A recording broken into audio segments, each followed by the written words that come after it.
1949 yıl 4 aydan keyin Mao Zedong rahbarligidagi Xitoy Kompartiyasining o'zlarining Xitoydagi qonunliq bir hukumat sifatida hokimiyat qurishi, o'zlarining iqtisodiy va egiligini qurish, shuningdek xalqaro siyosiy o'rnini tiklash vaziyati shakllandi. Xitoy Kompartiyasining bu ishlarida va mustaqil Sharq Turkiston Jumhuriyatini qurgan ili Tarbag'tay va Oltaydan iborat rayonlarni ham butun Uyg'urlar diyorini o'z kontrolligi ostiga olishda Stalinning ruxsati va yordamini olishga muhtoj edi.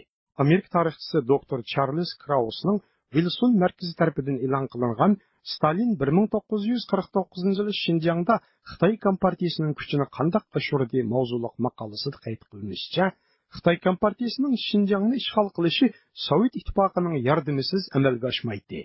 Xitoy Kompartiyasi o'zining davlat qurishi va Uyg'ur diyorini egallashidan iborat ko'p turli ehtiyojlarni hal qilish uchun 1949 yil 7 oyda Xitoy Kompartiyasi Markaziy komitetining vakili Liu Shaoqi boshchiligidagi bir vakillar umigini maxfiy turda Moskvaga yuvatib, Sovet ittifoqi rahbari Stalin qatorliqlar bilan 2 oyga yaqin vaqt so'zilgan suhbatlar ilib borgan. Bu suhbatlar jarayonida Stalin Xitoy Kompartiyasining Xitoy Xalq Jumhuriyatini 1949 yil 10 oyda e'lon qilish va Uyg'ur diyorini tezlikda ishg'ol qilish taklifini bergan. Shuningdek, Stalin Xitoy Kompartiyasining bu rayonni ishg'ol qilishiga aeroplan va boshqa yordamlarni beradiganligini bildirgan. Woodrow Wilson markazida inglizchaga tarjima qilingan va ruscha asli kopiyasi saqlangan bu vaqtdagi Sovet arxiv materiallari Xitoy Kompartiyasi qo'shinlarining 1949 yili 10-11 oylar ichida Uyg'urlar diyorini egallash jarayonidagi Sovet ittifoqining ko'rsatgan yordamlarini tushuntirib berdi. Anqaradagi Hacıtepe Universitetining tarix o'qituvchisi doktor Erkin Akramning qarashicha, Liu Shaoqining bu ziyorati Xitoy Kompartiyasi hokimiyatining rasmiy xalqaro sahnaga chiqishini belgilash xarakteriga ega. Shuningdek, Xitoy Kompartiyasining ayni vaqtda faqat Sovet ittifoqiga tayinish yo'li bor edi. Chunki u Amerika va boshqa dunyo cho'ng davlatlari tomonidan e'tirof qilinmaydi. Xitoy Kompartiyasi mazkur safardan yana Uyg'urlar diyorini egallashdimi Stalinning yo'l qo'yish imkoniyatiga ega bo'ldi. Shaoqi va Komünist Partiyasining tushunchasi hamda asosda Komünist Partiyasi qazanadi, Komintang hukumatiga qarshi. Hamda Sovetlar ittifoqimi bunda bir fursatda Xitoy Komünist Partiyasi bilan yaqin bir munosabat qurishning tushunchasi bo'lgan. Shunga u Liu Shaoqining heyeti mushu qurildigan yeni Xitoy hokimiyatining mushu iqtisodiy ma'rif qolgan mushu siyosiy iqtisodiyotdagi taraqqiyot, ya'ni Sovetlar ittifoqi qanday yordam qila oladi bu taraqqiyotga. Undan keyin Xitoyning qurildigan davlat bilan Sovetlar ittifoqi qanday bir munosabatda bo'lish masalasi. Undan keyin Xitoyningki Xitoyda qurildigan bu davlatning xalqaro tanilish masalasi degandek. Ama bağlandan keyin Stalin bilan ko'rashgandan keyin yolg'izlar abaylab o'tgan masalalar emas, shundaqla Sharq Turkiston masalasini tilga ilingan. Woodrow Wilson markazi tarjima qilib e'lon qilgan arxiv materiallardan ma'lum bo'lishicha, Xitoy Kompartiyasi Uyg'ur diyorini ishg'ol qilishga alohida qiziqqan va ahamiyat bergan bo'lsa-mu, ammo ular bu joyni ishg'ol qilishning oson emasligini tushungan. Doktor Charles Kraussning qayd qilishicha, Xitoy Kompartiyasi uchun Xinjiang bak yiroq, ishonchli qatnash vositasi yo'q. Shundaqla qismning kayfiyati sus, Gansu qatorliq o'lkalar texi to'liq ozod bo'lmagan edi.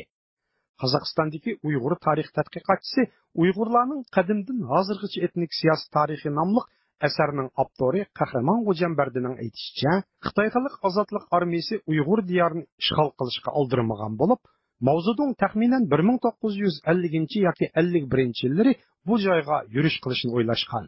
Undaq bo'lishining sabab bu vaqtda Sharq Turkiston Jumhuriyati milliy armiyasi texi mavjud edi. Yana bir tarafdan Komintang qo'shinlarimi texi Kompartiyaga taslim bo'lmagan edi. To'g'ri. O haqiqatan shu hamma faktlar bilinib turibdi, kuchli mavzudan shu ishkilangan.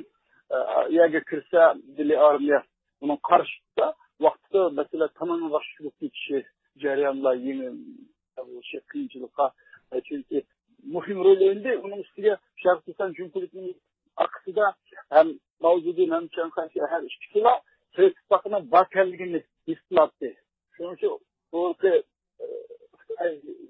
önemli siyoseti bir degan, ikki degan hech qachon degan ishonmaydi ular. Shu qarab, bütün vaziyatni tahlil qilib, axiri bo'lmaganlikdan uni ustiga bir avia polifligidek bo'lib degandan keyin ham bronetexnik degandan keyin ular üzülkesi işlengen bo'lishi kerak. Charles Kraus maqolasida Sovet arxivlariga tayinib Sovet ittifoqining Xitoy kompartiyasining Xinjiangni ishg'ol qilishiga yordam berganligini ko'rsatib, Sovet ittifoqi taraf Xitoy ozodlik armiyasining Uyg'urlar diyorini egallashida uni birinchidan tez suratda besib kiradigan qatnash quroli bilan ta'minlagan.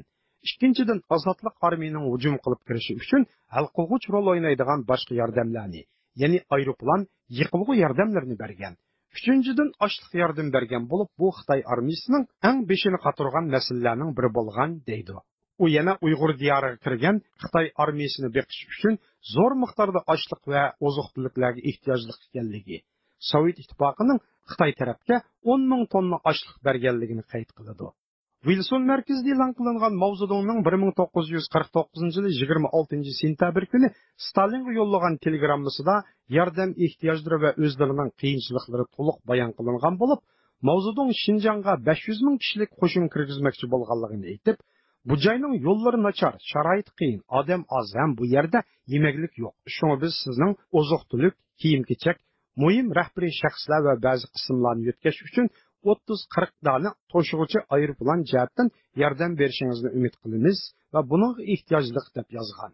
Mao yana agar shu yil noyabr oyida qo'shinlarni evatmaganda qish tushib ketgan sari qo'shin evatishining qiyinlashib, bu ishning 1950-yilning mart va aprel oylariga so'zilib ketadiganligini eskartib, bu Xinjiang masalasini hal qilish uchun foydasiz bo'ladi deb ogohlantirgan. Qahramon G'ujambardining aytishicha, Mao Zedongning Xinjiangga 500 ming kishilik qo'shin evatmoqchi bo'lganligi va Stalinni yordam berishga oldirtishi bir taktikadan iborat bo'lib, u Stalinning Xitoy kompartiyasining tezlikda Uyg'ur diyori qo'shin evatib egallash talabidan foydalangan. Şu vaqt hozir vaziyatda xataranda emas, Xitoyning ishki va boshqa uning vaziyati. Öncelik qo'shin albatta tamamen lazım emas.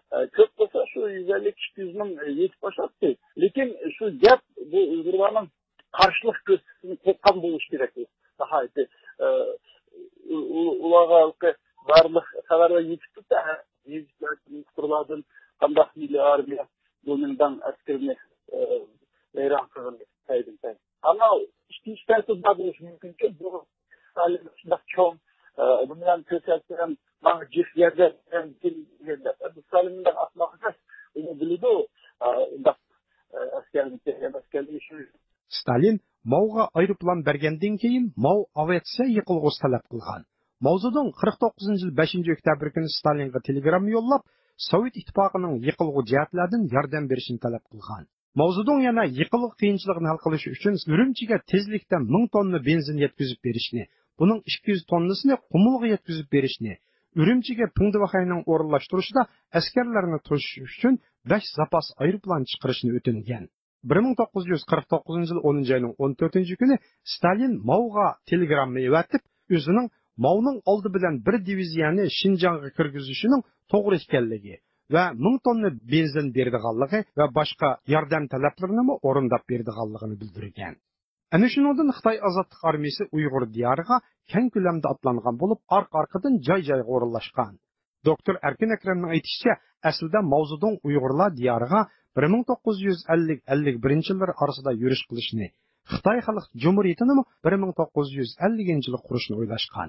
Lekin Stalin buni xohlamagan bo'lib, Stalin uni oldiratgan. Buningdagi sabab Stalin Amerika boshliq g'arb davlatlarining Uyg'urlar diyorida o'z ta'sirini tiklashidan andish qilgan edi. Stalinninki deyişçe, şu İngiltere ve Amerika Şarkı Türkistan'da bir devlet kurmak çıkıyor. Yani Müslümanların hemsini bir yere yığıp bir devlet kuruşunun ki niyeti boğanlığını ve bunda kurulup kalgan çağda hem de Xitay'a ziyan bulduğun ve Sovyetler İttifakı bulup mu Orta Asya'ya ziyan bulduğanlığını ortaya koygan. Şunlaşka Komünist Parti'nin armiyasının Baldurak Şarkı Türkistan'ı işgal kılışını teklif edildi. Şu Liu Shaoqin'nin ki heyetinde yer alan Deng Liqun'u şu Moskova'dan Bivas Şarkı Türkistan'a evitip ve şu üç vilayet hükümetinin ki reisleri bile köreştirgen şu Ürümçi'deki ve Gulcu'daki Sovyet konsolları müşlakılığını sözleşti. Qahramon Gujambardining aytishicha, Stalinning Mao'ning Uyg'urlar diyorini egallashiga yordam berishidagi tub sabab bu vaqtda Stalin uchun Uyg'urlarning ozodligi kerak emas bo'lib, uningga zo'r qo'shin va odam kuchiga ega Xitoy kompartiyasi hokimiyati kerak edi. U bu orqali Amerika boshliq G'arb dunyosiga taqobil turmoqchi bo'lgan. Menimcha, shu hujjatlar asosida shunday masalaga yondashsak, ya'ni Stalinni bilgan, endi urush shu tariqada o'zining ideologik dushmani kapitalizm bilan bo'ldi Amerikada. Shuning uchun uningda bir teknologik milyonlik kommunistik Xitoy, yani bir ideyadagi, bir ideologik Xitoy kerak bo'ldi. Ama o dediğinin dışı tamamen basmış oyundu bu işler. Dr. Charles Kraus Wilson merkezde e'lon qilgan maqolasida xulosa chiqarib, yig'ib aytganda Sovet ittifoqi Xitoy ozodlik armiyasining Xinjiangga kirishiga yordam berdi. Keyinchi bu yerdagi Xitoy askarlari uchun hayotlik tumuri bo'ldi. Bu qo'llash bo'lmagan bo'lsaydi, boshqa sharoitlar Xitoy armiyasiga foydali bo'lgan ahvoldami, Xitoy kompartiyasining Xinjiangga yetib kelishi va kuchini mustahkamlashi bundoq tez bo'lmagan bo'lar edi, deydi. Programmani Umidvor tayyorladi.